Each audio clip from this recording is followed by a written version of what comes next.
নমস্কার বন্ধুরা, উদরপুটি চ্যানেলে আপনাদের সবাইকে স্বাগত। আজকের রেসিপি হলো মুগ ডালের পকোড়া। আজকে আমি একটি মুগ ডালের পকোড়া বানিয়ে দেখাবো। এই মুগ ডালের পকোড়া বানাতে প্রথমে আমি মুগ ডাল নিয়েছি 1 কাপ। সেটাকে ভালো করে ধুয়ে পরিষ্কার করে তারপরে ঠান্ডা জলে ভিজিয়ে রেখেছিলাম 3-4 ঘন্টা। এবারে সেটাকে মিক্সিতে পেস্ট করে নিয়েছি, দেখুন বাটিতে নিয়ে নিয়েছি। আর এইটার সাথে যা লাগবে, আমি যেহেতু পেঁয়াজ রসুন দেবো না, সেক্ষেত্রে একটু বাঁধাকপি গ্রেট করে নিয়েছি পরিমাণ মতো, অল্প ধনেপাতা কুচি, অল্প 2 কাঁচা লঙ্কা, এটা যে যেমন ঝাল খাবেন সেই অনুযায়ী দেবেন। আর এখানে দিচ্ছি আমি, দেখুন গোটা জিরে দিচ্ছি, এতে স্বাদ গন্ধ দুটোই ভালো হয়। আর এর সাথে দেব এখানে হলুদ, নুন, সামান্য হলুদ দেব, আর এখানে দেব নুন। এক এক করে কেটে রাখা এই সবজিগুলো মিশিয়ে দেব। দেখুন এখানে বাঁধাকপিটা প্রথমে মিশিয়ে দিচ্ছি, ধনেপাতা কুচি দিয়ে দিচ্ছি, আর কাঁচা লঙ্কা কুচি দিয়ে দিচ্ছি। এর সাথে এখানে দেব 1 চিমটে খাবার সোডা। এরপর ভালো করে এটাকে আগে মিশিয়ে নেব। যতক্ষণ আমি ডালের সাথে সমস্ত উপকরণ ভালো করে মেশাবো, এদিকে আমি উপকরণগুলো ডালের সাথে ভালোভাবে মেশাবো, ততক্ষণ এখানে গ্যাসে অন করে দিয়েছি এবং কড়াইয়ে তেল বসিয়ে দিয়েছি। আমি রিফাইন্ড অয়েলে ভাজছি, আপনারা ইচ্ছে করলে সরষের তেলেও ভাজতে পারেন। এখানে সমস্ত উপকরণ মিশিয়ে আমি এটাকে করে দিয়েছি, ফেটিয়ে নিয়েছি ভালো করে। কিন্তু এটা দেখে নিন, এইভাবে ভালো করে মিশিয়ে নিয়েছি। হাত পরিষ্কার করে ধুয়ে আমি ছোট ছোট পকোড়ার মতো, এবার তেল গরম হয়ে গেছে, এখানে আমি ছোট ছোট পকোড়া দিয়ে দিচ্ছি। যখন দেবেন তখন কিন্তু তেলটা আবার একটু গ্যাসের ফ্লেমটা কমিয়ে নেবেন।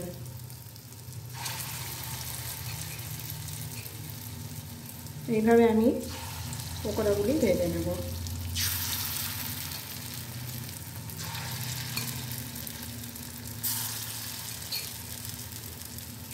দেখুন এবার এক পিঠটা ভালোভাবে যখন একটু লাল লাল হয়ে আসবে, তখন আমি আবার অপর পিঠটা উল্টে দেব।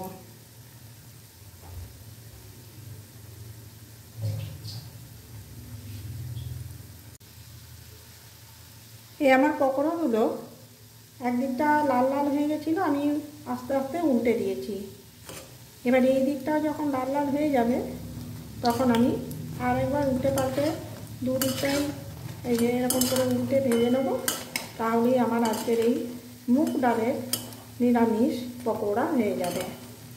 এতে কেউ চাইলে কিন্তু পেঁয়াজ কুচি কুচি করে পেঁয়াজ দিতেই পারেন, কোনো অসুবিধা নেই, আরও টেস্টি হবে। তবে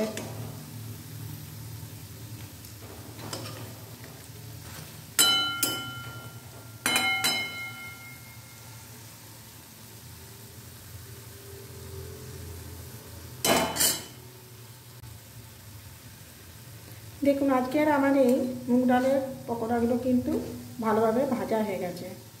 প্রথমে দেওয়ার পর একদিকটা লাল লাল হওয়াতে আমি উল্টে দিয়েছিলাম। এবার উল্টানোর পর এই যে এই দিকটাও কিন্তু লাল লাল হয়ে ভাজা হয়ে গেছে।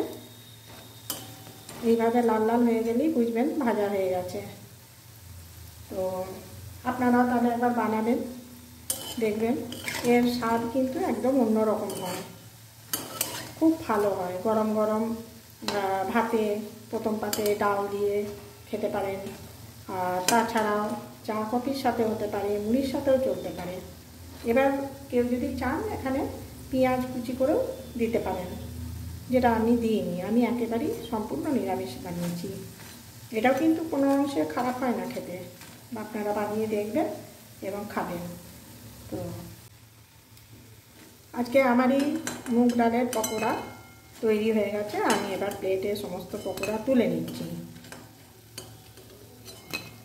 এইভাবে সব পকোড়াগুলো তুলে নেব। আপনারাও তাহলে বানিয়ে বাড়িতে খেয়ে দেখবেন, এর স্বাদ একেবারে অন্যরকম হয়, খুব ভালো হয়। তো ঝাল নুন এগুলো যে যার মতো করে দেবেন, আর কারুর ইচ্ছে গেলে একটু পেঁয়াজ কুচোও দিতে পারেন। তাহলে আজকের আমার এই পকোড়ার রেসিপি একেবারে তৈরি। আজকের এই মুগ ডালের পকোড়া আমার একেবারে তৈরি হয়ে গেছে। আমি প্লেটে সার্ভ করে দিয়েছি। এটা আপনারা চা কফির সাথেও খেতে পারেন, চা কফির সাথে তো খুব ভালো লাগবে। আর তাছাড়া সস দিয়ে খারাপ লাগবে না, সস দিয়েও খেতে পারেন।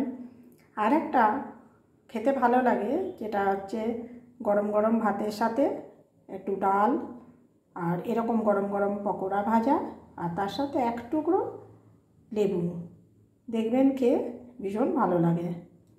তো আশা করছি আজকের এই রেসিপি আপনাদের ভালো লাগবে, আর আপনারা অবশ্যই করে লাইক, শেয়ার, কমেন্ট এবং সাবস্ক্রাইব করবেন। তাহলে আজকে রাখি, সবাই ভালো থাকবেন, সুস্থ থাকবেন।